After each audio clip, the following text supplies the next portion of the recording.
Hello and welcome. It's just after 1:30 p.m. here on the Gadigal lands in Sydney and time for the Startup Daily Show, live from Barangaroo. For the next 60 minutes, we're going to take you behind Australia's startup community, talking to founders, investors and many others in the tech ecosystem. I'm Simon Thompson, editor of StartupDaily.net. It's great to have your company this Friday, October the 27th. Wow, we're 2/3 through spring. How many sleeps to Christmas? Well, before we get to that and opening presents, let's have a quick look at who we'll be speaking with on today's show. And very shortly, we're going to catch up with Eleni Assargiotis from the UNSW Founders 10x program. She's looking after the climate tech group. 5 amazing companies we'll talk about in just a moment. 25 companies, all up, startups presented yesterday at Demo Day with UNSW founders. Amazing, spanning defence, spanning climate, as we've just mentioned. SynBio, which is another amazing sector. Such impressive ideas. I had a chance to get along, have a look at them. Then after that, we're also going to talk with Phil Morle from Main Sequence, of course, one of my favourites and regulars. He's been looking at moonshots. He believes Australia is moonshot country. We'll ask what that means, get an insight and some inspiration. Also going to talk with another VC investor. It's Ben Chong from Right Click Capital. He's been on the road in Europe and Southeast Asia and has come back with some advice for founders who are looking for funding, the state of play they need to be in. Big, epic week this week. I haven't been home that often. Greenhouse opened on Wednesday night here in Sydney. There are 20 startups and VCs in that. Of course, that is the $31 million project backed by the City of Sydney, which has just opened up in the Salesforce Tower, now the biggest skyscraper.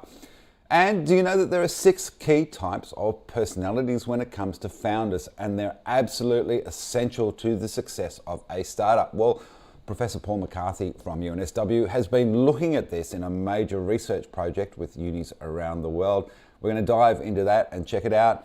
And we're also going to catch up with Queensland VC Venture On, where Isaac Kuhn will talk about a recent merger and what they're looking at in the prop tech space. And finally, we're going to speak once again with Kayla Medica from Medica. She's been looking at how to build your marketing and your company's presence with just a small team. So plenty to talk about on today's show. But before we do that, let's look at our top tweet of today. Of course, it was just 12 months ago that a certain billionaire wandered in with a kitchen sink, and everything did sink after that. Happy anniversary to Elon. But it's been an epic week over in the US, where, of course, Prime Minister Anthony Albanese, you may recognise the bloke in the beard in that shot. It is, of course, former Prime Minister Kevin Rudd, who is now the ambassador to the US. Well, Daniel Vasilev was over there for relevance and catching up at the Australian Embassy. Big presentations going over there. I know Michael Bierkirk from Q Control was also over there. A few VCs along the way as well. Just massive time and some few deals done. And of course, in the middle of all of that, Microsoft announced that it was going to spend $5 billion in Australia over the next couple of years to get things cranking on the AI and data center front. So hope you've had a great week too and got plenty done. It kind of feels like everyone has been terribly busy. And amongst those who have been, of course, were the team at UNSW's founders. It was a big day at the Art Gallery of New South Wales yesterday, with 25 startups taking part in the 10x accelerator program's Demo Day, starting their stuff, including the first cohort of 5 companies in the Climate 10x program. They've also shared in $580,000 worth of funding, thanks to Virescent Ventures on behalf of the Clean Energy Finance Corporation. UNSW has also chipped in $100,000 to tell us about the startups involved. 10x program manager for climate, Eleni Assargiotis, joins me here in the studio. Eleni, great to have you in. It always feels great to sort of set your babies off into the world, but what an amazing bunch of people, because the things they're looking at in terms of transforming diesel generators and using plastics in bitumen. Tell us a little bit about the companies involved.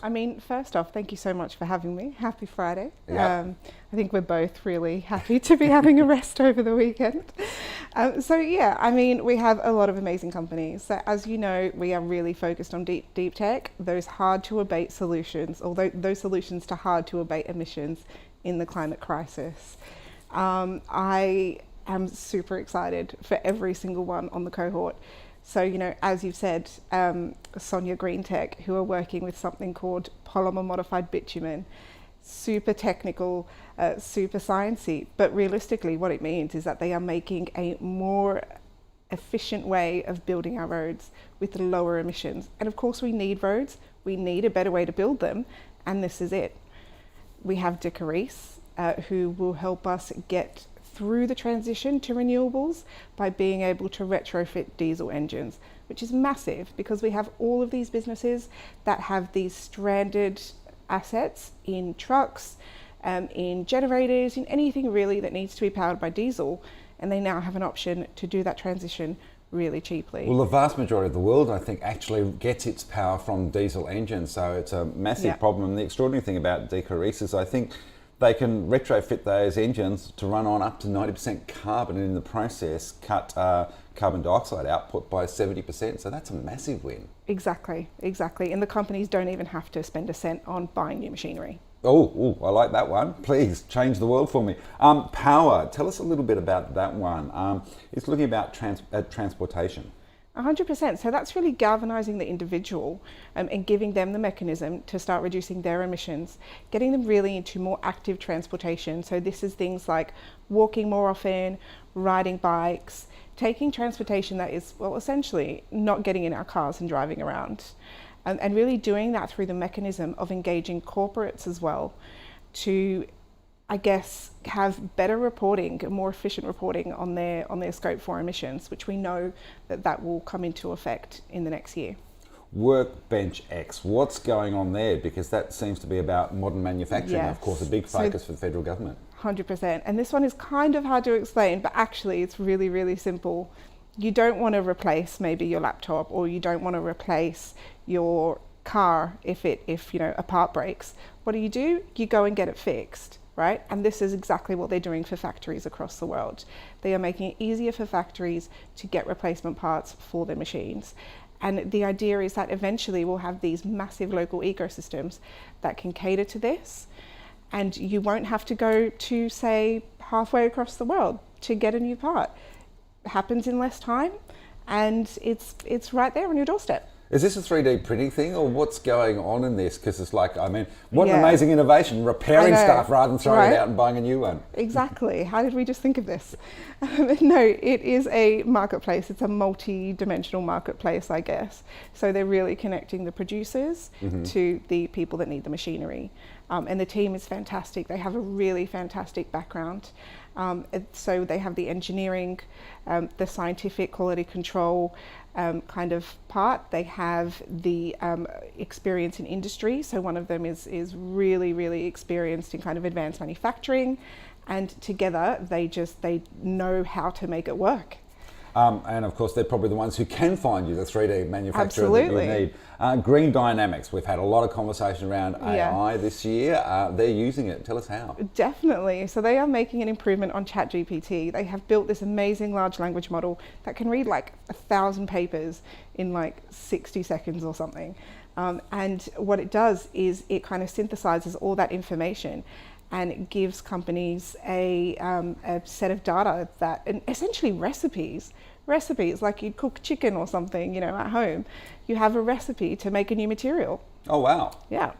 Great. So I could sort of, build my rocket at the same time as my chicken is cooking. This sounds like a great plan. Eleni, it's been very important to have Virescent Ventures helping back these companies. I know they've just moved into Greenhouse as one of the people there. They're very focused on climate tech. Yeah. But tell us a little bit about the program, because one of the points that you make in the story for startupdaily.net is that, this is a long-term thing for you guys. It's not you do a 10-week accelerator program, off you go. Yeah. You're looking after them in the long term. Tell us how. 100%. There are so many things here. So we have a scale-up program. I think you had actually my colleague Beste on the show. She looks after that. And the idea is that we don't essentially finish the program and just leave them, to go out into the world. We still support them as they go on. But in terms of climate, we have these fantastic partners in Virescent. We're funded by the Trailblazer for Recycling and Clean Energy.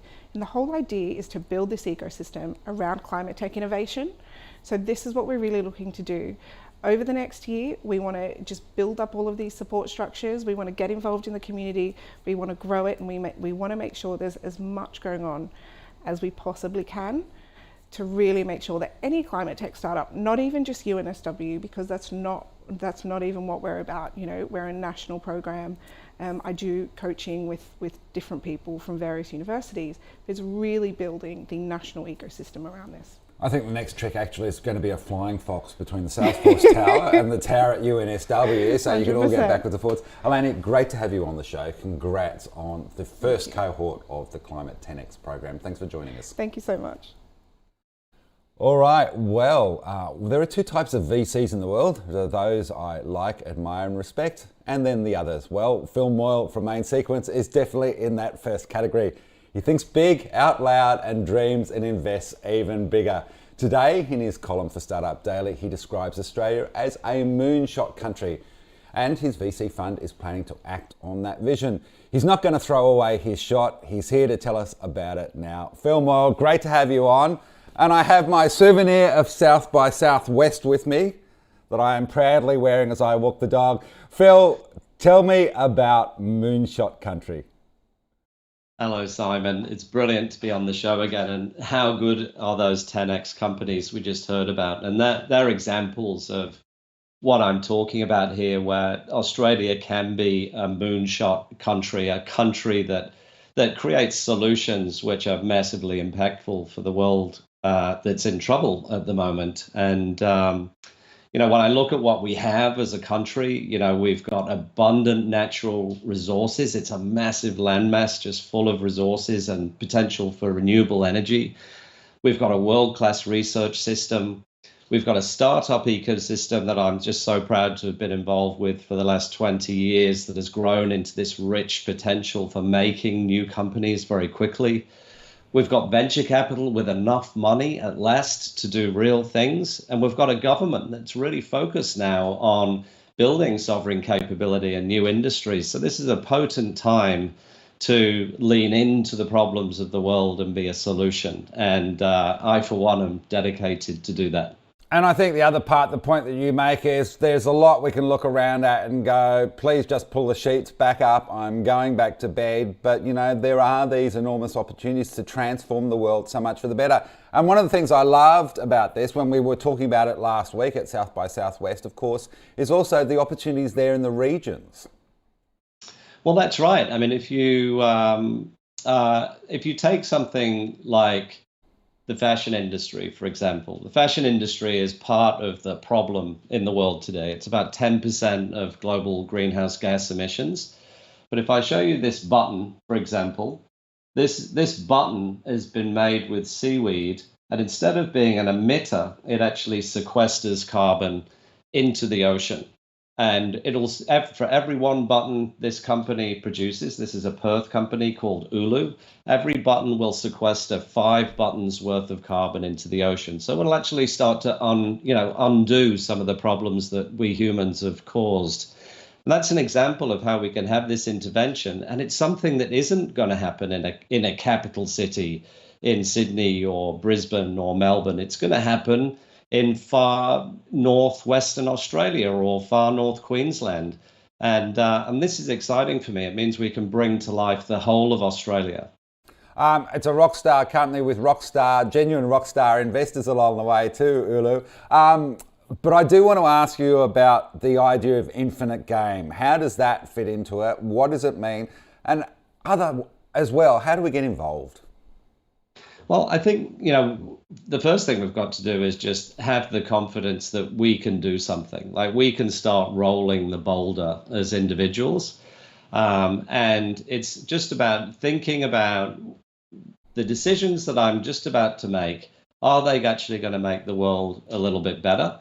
And how can I join a movement that's already underway to get there? And you mentioned the infinite game. It's an idea which I love. And it's the idea that, we don't do small things. We try and do something which is going to play out over time, and we'll probably never get it finished. It's always going to be beyond us. It's always going to be on the other side of the rainbow, but we have to keep pursuing it. And if it looks like we're going to get to the end of the rainbow, we have to change the rules of the game to keep going, because if we are going to be a moonshot country, and we are going to solve some of these massive problems, we have to be prepared to do our part in a game which may take decades or hundreds of years. I did ask this question the other week about venture funding. Do we need to think longer, or is like a decade a long enough vision for a fund and we find new ways to do it? How do we tackle that part, especially in the deep tech space where, of course, you're like we had this conversation last night at the UNSW founders dinner. You know, there's a 35-year-old overnight success in terms of one of the companies that was recognised.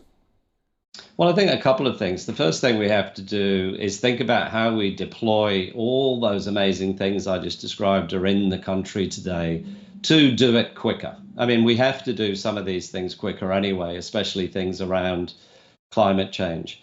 But then in terms of the VC 10-year life cycle, I think it's okay for VC to do its part over 10 years and then just be very, very clear about who it passes the baton to. So just because VC needs to get out in 10 years, it doesn't mean that the company needs to exit in 10 years. And the world is getting so much better in terms of finding other ways for the VCs to sort of pass on the baton to people who are going to take on the journey next. Yeah, we kind of feel like the VC sector itself after a decade is now starting to take its steps into the big wide world here in Australia. Phil Morle, it's always great to have had you on the show talking about the bigger ideas with me. Really appreciate your time and your fantastic insights. Thanks once again. Thank you, Simon. Well, let's stay with venture capital and Right Click Capital's Ben Chong has been on the road. I'll take Phil's hat off. I got to put on, I don't have a Right Click Capital cap, Ben. We have to work on that. Ben has been on the road for the past several weeks, checking out startups and investment scenes in Europe and Southeast Asia. What he learned, he shared with founders looking for funding in a new column on startupdaily.net. Today, Ben joins me here in the studio to share his insights. Mate, welcome back. Thanks for having me. Lovely to see you. Good to see you keeping the frequent flyer numbers up still and your status points. But, you know, this was an important trip. Tell us a little bit about what you saw, because there seems to be some optimism abroad. We're a little bit worried here, but the rest of the world is like thinking, let's get on with it. Yes, thank you, Simon. I was very fortunate to spend a little bit of time over in Western Europe and also in Southeast Asia, and speaking with investors and founders there, it was rather illuminating. They were telling me that particularly for early stage rounds of financing, that investors as well as founders are finding more traction. So founders who have been pitching to investors have been getting more meetings, and more of those meetings have been turning into greater discussions, which in turn have led to term sheets and funding. So what I took away, having spoken with a number of people, is that I know things were a little chilly in Australia last year and earlier this year, but some of those winds of change are coming through. And my big encouragement to founders in this part of the world is to keep at it and to recognise that the seasons are changing and to prepare for that change. Is it a case that really, rather than sort of running around knocking on local doors, you should be preparing your startup? You've got to be thinking global anyway, looking at global markets. You be looking from the start for global funding? Look, that certainly is an option. My strong suggestion still is to seek funding from local people, because they're more likely to be able to help you at least make your first sales, to get from 0 to 1 and then from 1 to 2. But definitely one of the things that I've shared in the column is the need to think globally really early on. So yes, you can launch your business in Australia, you can do so in New Zealand, and that's wonderful, and being very clear about who you expect your customer base to be, but then having a good story as to how you're going to expand that into other markets. And of course, something that we've discussed previously is the increased emphasis from venture capitalists around economics, getting those unit economics right, making sure that the product market fit is possibly more developed than it might have been asked to be developed 12 or 24 months ago. Well, the other great thing about local investment is it saves you a heck of a lot of 2 a.m. Teams meetings with investors. You've got 5 points in terms of how Australian startups should respond to the changing dynamics. Mature early. Tell me a little bit about what you mean by mature early.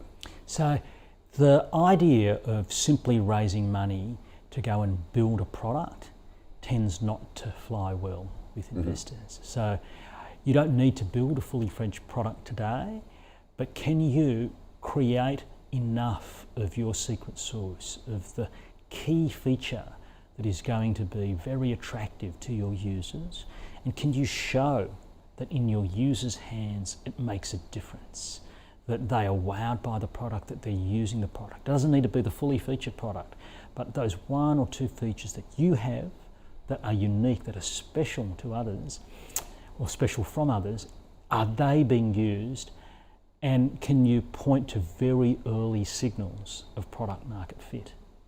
And are you able, with some of those users, to get them to refer you to other users? Can you show that you have a motion, a potential sales motion, such that your economics for acquiring a customer and what your lifetime value of that customer could stack up? So I'm not suggesting that, yes, you need to be a fully fledged product market fit. We've got millions of customers around the world, but do you have these early signals? And the more early signals you have, and the more that those early signs of your numbers looking good, well, I think that will stand you in good stead in front of investors, as well as give you confidence to be able to continue on the next phase of this marathon you're on. You delve into, of course, assembling an outstanding team and being internationally savvy, which we've just canvassed, but this one stood out for me because I'm a big fan of it. Communicate well.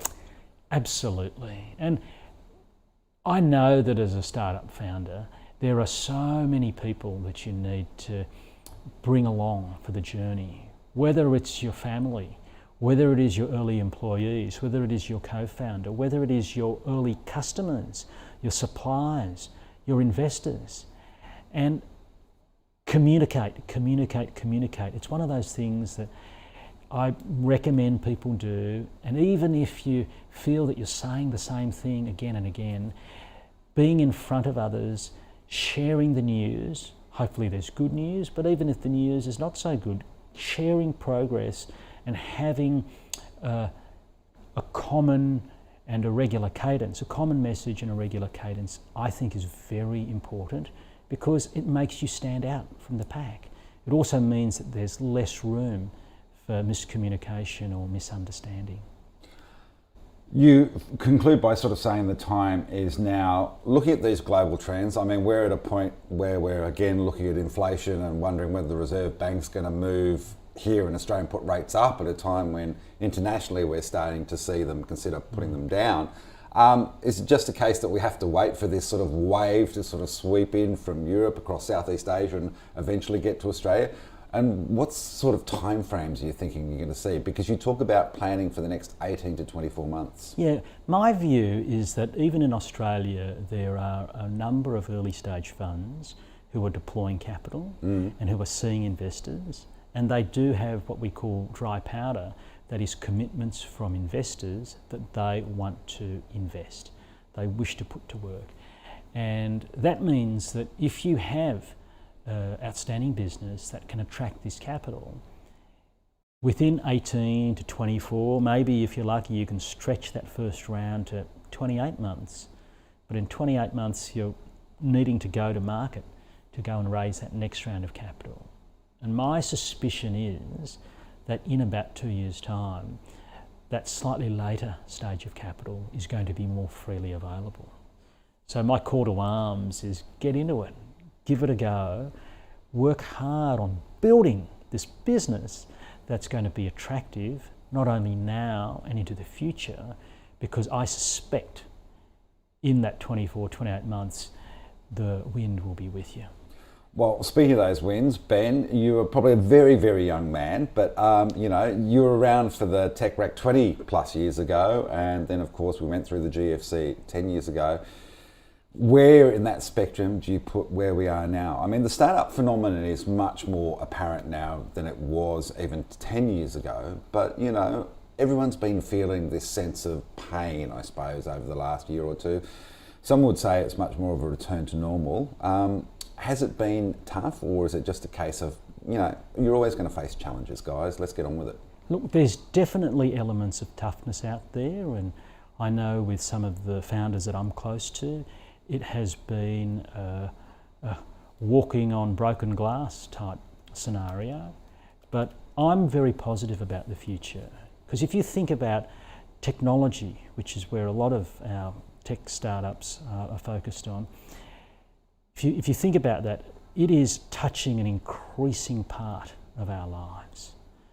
So the impact of what you're doing, whether it's writing software or it's creating a new hardware device, or we're talking earlier about communications of a satellite or a terrestrial nature, that is touching more of our lives. That's improving not only our lives but the lives of many people around us. So I would suggest that the mega trend for software/technology eating the world continues. And for those of us who are investing, whether it's our money, other people's money, or investing time, the next 5 or 10 years, your time in a startup, I think as a trend, it's very well placed. Ben, always great to have you on, and thank you so much for all you share with the community on startupdaily.net. Mate, we'll see you in moonshot country as well. We'll take some more shots. Thank you. All right, well, it's been 4 years and $31 million in the making, but the new climate tech hub Greenhouse opened for business this week in Sydney's newest skyscraper, Salesforce Tower. The City of Sydney is backing the project over the next decade, and already 20 startups and VCs are calling Greenhouse home. To tell us more, the Chief Collaboration Officer, fresh from cutting those ribbons, Mark Rowland, joins me from the hub. Mark, welcome. Oh, look, on brand with that lovely green there behind you. But it's a beautiful white space over 3 floors. Tell us a little bit about it. Sure. Yeah, the hub itself is 4,000 square meters over 3 levels.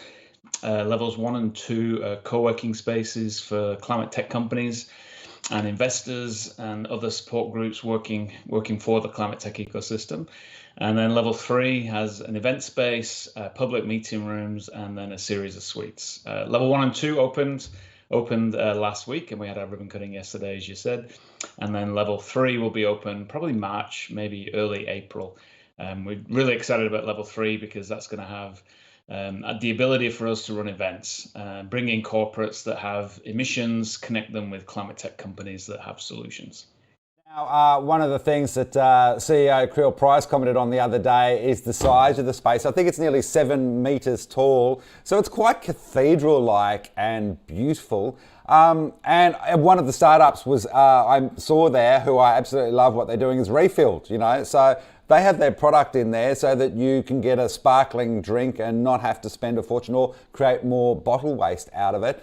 Tell us about some of the other companies. Of course, Investable, who is backing this project as well, is in there. Virescent Ventures, who we talked about working with UNSW's climate tech group, are in there as well. Who else is part of it?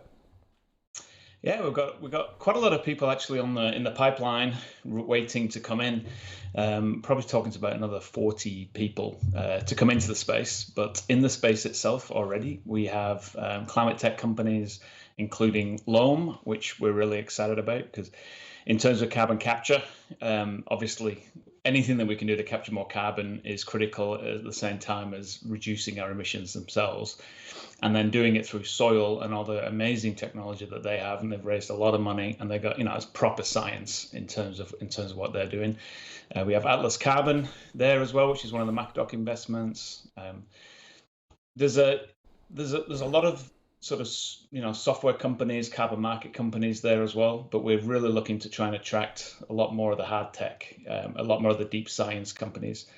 And working with some of the companies that are in the main sequence group, and with Virescent as well, which Loam is one of them, really looking to try and attract some more of those companies in. But we do have a lot of Varney is an incredible company doing some really cool things, helping people really understand their emissions also. But yeah, we're super excited. Well, one of the things that Lord Mayor Clover Moore said on Wednesday night when opening the space was how important it was to be right in the heart of the city. What does that mean for a startup? I mean, I remember as I grew up in my career, feeling incredibly grown up when I finally got a job in the CBD.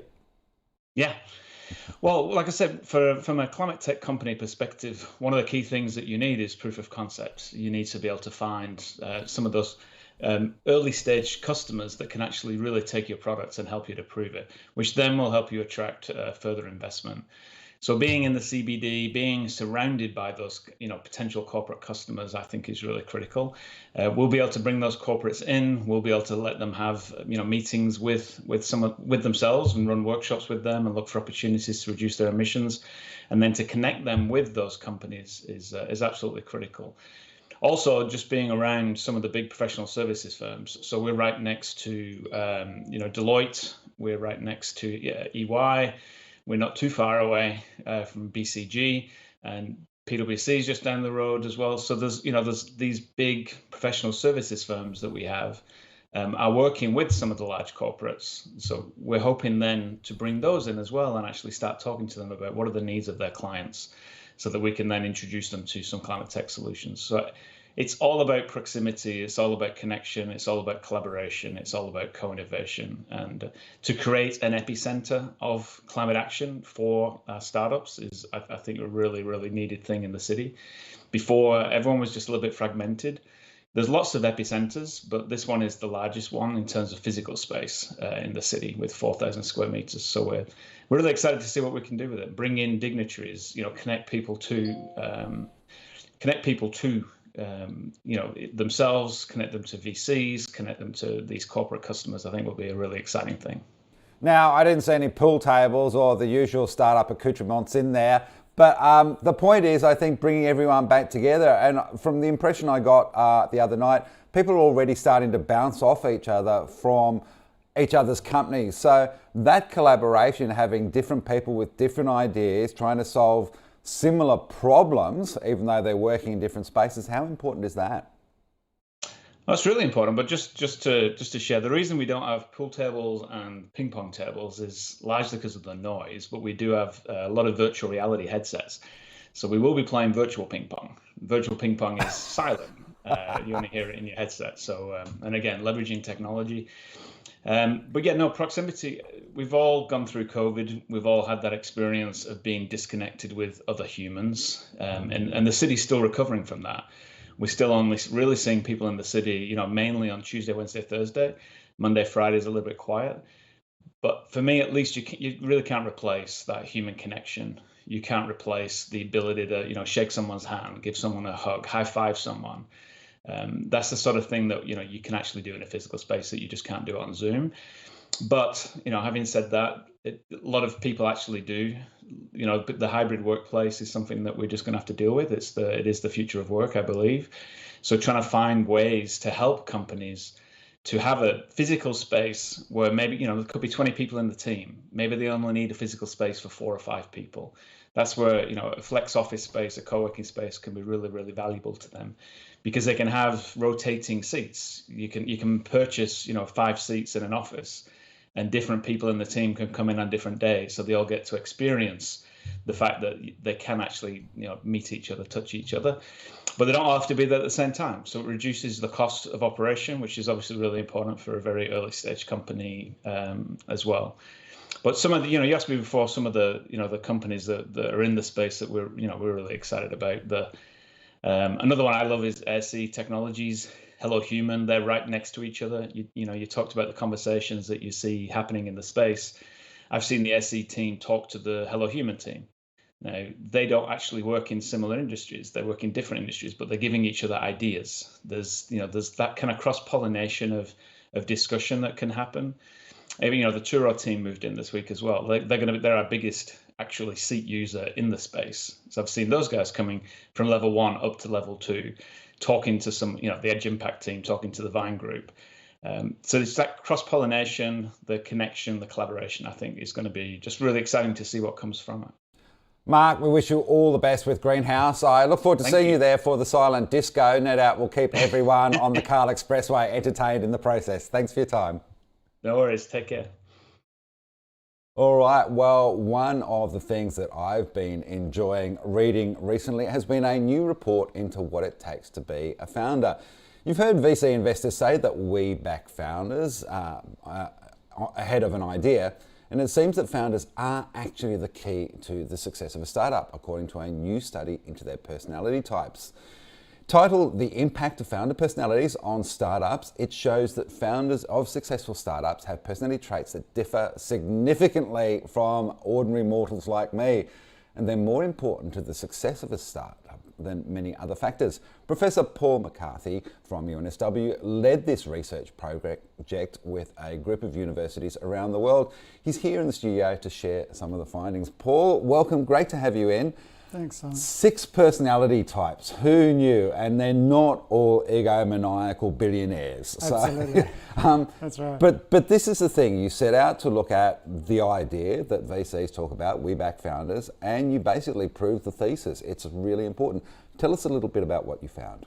So the study, which was over the last 2 years, as you mentioned in the intro, with colleagues from the University of Oxford, my colleagues at University of New South Wales, UTS, Melbourne University, we found, we're building on work that was published a few years ago where we discovered that all people in similar roles have similar personalities. This was a remarkable finding where we looked at over 1,000 different occupations, and we found that each job has a kind of a personality signature if you look at people that are successful in that role. And so building on that work, we wanted to understand the very special role of being an entrepreneur, having filled those shoes a couple of times myself, very interested in understanding, is being an entrepreneur like being an employee? And it turns out from a personality perspective, no, they're very different. And we were able to distinguish successful employees from successful entrepreneurs with an 80% accuracy, and train an algorithm to classify people using personality features alone. So what this tells us is that startup founders are not like ordinary mortals, as you said, and they're quite different. But there's not just one type of startup founder, but we found there were six different types. So. I do want to get into them. They're fighters, operators, accomplishers, leaders, engineers and developers. Yes. But it's not just a case of being deaf to everyone saying, no, can't be done, this is impossible, and having sort of some being divorced from reality with eternal optimism. There are actual deep fundamentals in terms of how they approach business. Absolutely. Yeah, and your point about optimism is quite interesting because many people in the tech sector will be thinking about the manifesto, Mark Andreessen's manifesto on techno-optimism. And each of these 6 types of personality has its own unique signature personality footprint on 30 different dimensions. So it's quite a subtle way of describing people, how people work. And we found that 2 of those dimensions are really interestingly, they are actually aligned to optimism. So one is impulse control. It's around this idea of people who are successful entrepreneurs are very self-controlled. They don't tend to binge things. And they're also, they've got very low anxiety, so they're quite stable and easy to be around. And hugely adventurous. So this idea of adventurousness is one of the key characteristics of all entrepreneurs. And they tend to have a high level of exuberance, which means, high activity level, lots of highly productive. So these things are actually aligned with optimism. So there is that sort of sense. Well, on that idea of spontaneousness, impulsiveness, I do want to sort of talk about fighters. Yes. Spontaneous and impulsive are some of the personality attributes, but also tough, skeptical and uncompromising. Closest occupation fit you found was software engineer or computer engineer. So tell us a little bit about that. If we're going to draw that avatar, maybe we're going to turn it into an NFT, let's say. What would they look like? What kind of bored ape? Yeah, so, bored ape, that's good. So I guess having come from a software background myself, I do understand this sort of space pretty well. Software people and this kind of type of the fighter as an entrepreneur is a similar sort of footprint to many experts. So they tend to be rather disagreeable.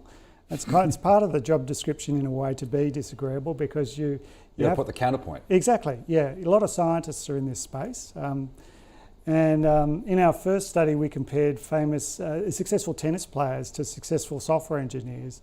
We found that they were really different. You know, successful tennis players are very agreeable. It's a very social sport, great dinner party guests, whereas software engineers, not so much. But they are disagreeable for a reason, because they're very good at seeing counterpoints, seeing what might go wrong, delivering bad news, these sort of things. But they're also, on the flip side, highly open to new experiences, and this incredible appetite for variety. So one of the things that characterises tech people and tech entrepreneurs is this appetite for variety. And I know myself, having come from a software background and work with a lot of people in tech, people in software will automate spend a long time trying to automate a process rather than doing something, you know, more than once. You know, sometimes to this kind of extreme where they'll spend a day or two automating a process which they could have done in an hour. But, you know, it's this avoidance of repetition. Whereas elite athletes, on the other hand, are the opposite of that. They actually thrive on being, you know, perfecting something and doing it more than once, and you know, this idea of repetition until you get something right. So I get the sense that Ash Barty won't becoming a software engineer, but there could be hope for Mark Philippoussis, sort of depending on your theory around his personality. Yes. But you talk about some examples, and Mel Perkins is one of them. Yes. You know, of course, that adventurousness and that openness. Yes. Then you sort of say there is the assertiveness and the confidence of Steve Jobs, the exuberance and energy of Branson, Yes. the calm pressure of Bezos, the discipline and focus of Zuckerberg. Did you get a sense out of that there are certain types of tech spaces that these personalities work in, or is it just a position within the business? Like when you talk about the leaders being adventurous, persistent, dispassionate, assertive, self-controlled, calm under pressure, you know, medical director sounds like the perfect thing, because, gee, you couldn't be in a more pressured position. Absolutely, yeah. You know, I think it's this combination too. One of the key findings was it's about the team. So we found that teams are more successful in our study. So this is, you know, something that many people are aware of, and many VCs are operating under this assumption. And there's a variety of reasons why teams might be more successful, to do with networks, but we think also the complementary personalities. So this idea of having people with different strengths and different outlooks tends to complement each other. And just finally, there are broader implications for industry and for the people we employ. I'm sort of thinking, with this understanding, and you've used machine learning and algorithms to sort of understand, we're also seeing that coming into employment more broadly now. What does it say about sort of personality types and where we should end up in, rather than sort of having a random career advisor in high school who sort of, you know, I can't remember what they told me to do, but it was nothing like what I do now. Yeah, of course, yeah. Yeah, there's big opportunities, I think, and most people do end up in careers that suit their personality, but there's a small number of people, I think, who could benefit a lot from looking at what they do in a totally new way. So traditionally, we look at jobs in terms of skills and previous experience, but I think having something that suits your personality, having a role that suits your personality, whether that's being an entrepreneur or whatever your job is, we can see there's enormous engagement benefits, and that helps both the individual and the employer. Professor Paul McCarthy, it's a fascinating study. People can read about it on startupdaily.net. Click on the link to take them through to it and really dive into it, because I think you'll learn a lot from it. Thanks for your insights today. Thank you. All right, we're going to take a short break here on AusBiz for our final guest, Kayla Medica, in just a moment. Don't go away.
Welcome back. You're watching Startup Daily here on AusBiz. I'm Simon Thompson. Well, my final guest is the marketing guru, Kayla Medica, who this month has tackled the challenge all founders have to deal with, how to build in both the short and long term with a small team when it comes to marketing your startup. Kayla's here in the studio for her usual wise ideas on how to get it done. Mate, welcome back. Great to have you in. This came off the back of you talking to your readers and asking them what do they want to know. Just paint that picture. Tell us a little bit about what's keeping them up at night and what they were saying to you.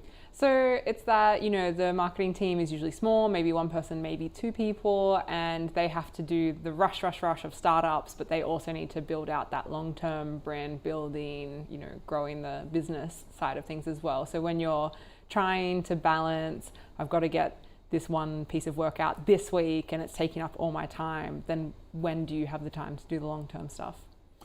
Now, you've put in some advice on how to put this together, which I want to take our viewers through because, of course, the starting point is getting everyone to sit down and sort of say, and it's probably a conversation we often don't have because you're trying to think about tomorrow or just get through today, but you're sort of saying, hey, let's think 6, 8, 12 months, and really, if you could, 5 years. Well, yeah, if you're doing long-term stuff, then you need to ask the long-term questions. Like, where does this business or this startup want to be? Do we want to be IPOing? Do we want to do a fundraise? Do we want to completely bootstrap and we need to have enough revenue to get through that? Because that's going to lead to different strategies and different tactics that you use. But it's often, you get to quarterly planning or even you've passed quarterly planning and you're in the new quarter and you still haven't planned anything. And it just ends up being, what can marketing do? Rather than what are we driving towards? You go on to make the point, about the current term goals, immediate and sort of the longer ones, but then you sort of say, okay, so then it's about asking how can marketing help do that? And you put the example of a business level goal of fundraising. Now that's going to be around hitting milestones that you can then turn to show the investors. So is that then getting your marketing team aligned with hitting those milestones so that you can then achieve that other goal over there? Yeah, so marketing is an enablement team. It's not a silo. It's not just, let's make things pretty and let's put some ads out, but it should be... Do you know who I am? Yeah, lots of that. But there's so much more that a marketing team should be doing, like how can we help sales sell faster, stronger, bigger contract sales? How can we help customer success, make sure that our customers stick around in the long term?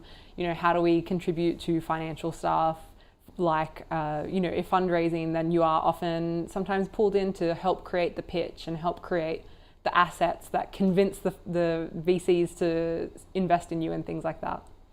So marketing is a little bit more than sort of getting your name in the paper, isn't it? Yeah. It's kind of like, it's actually, I suppose the best way to describe it, it's more retail because, sales is revenue, which is going to give you some runway in a way that you can't just rely on VC funding, certainly right now. How do you sort of get the marketing team to sort of solve those sorts of problems? Because I'm sure everyone jumps up and down as a founder and sort of says, we need sales, fix it. Honestly, I feel like there's a lot of marketing teams who will turn around and say, we have a great relationship with sales, or we have a great relationship with customer success or whatever. And what they mean is that at lunchtime, they're good friends. We they all sit hang around out. eating our rice bowls together. We go out for drinks after work. We like each other, but that's a personal relationship. It's not a professional relationship. So, could you, off the top of your head, tell me what your customer success team's biggest concern is right now? A lot of marketers will say no, or they'll just think like, the standard responses. But, can you go any deeper than that? And really, it's getting outside your little marketing bubble and going and talking to these teams and asking them, like, what is your biggest concern at the moment? What is something that you wish you could address that you don't have capacity for, or a big problem that you see coming on the horizon? And a lot of the time, because marketing is the first place that your customers see you, you can fix it there and have the trickle down be better for those other teams that come after you. Because one of the issues you do raise is churn, and I would imagine, especially under cost pressures. I had a renewal conversation this week where sort of, my subscription went up in a massive price, and I had a discussion where I was offered one price and then I was offered a second price to retain me as a customer. So it's important to have those conversations because you can often strike a better deal.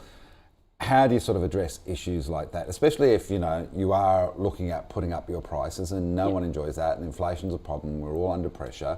Is there a better way to address that and kind of try and reduce churn? Pricing's a really interesting topic because you often have to justify the price with the value, and if it's not aligning, then your customers will leave you.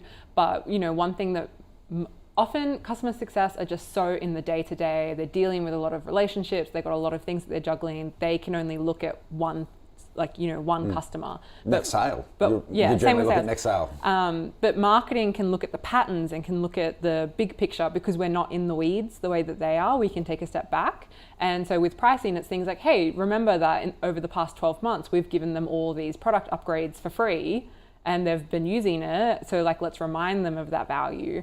But it depends on what your circumstances are. But I think also another churn thing is like, why are people churning? If it's not pricing, like you're not putting your prices up, but they're saying, hey, we're going to cancel our contract with you. Like, why are they doing it? Is it because that their expectations haven't been met, in which case the expectations that marketing gave them might not match up to what the product actually is? So there's a lot of things that you can look into there. I thought the point that stood out for me, and this is, you said marketing work doesn't always feel like it's building to anything bigger. Now, you're kind of going straight to the heart of all marketers who I think on occasion could feel a little bit demoralised. What is it you want to say to them about that particular issue?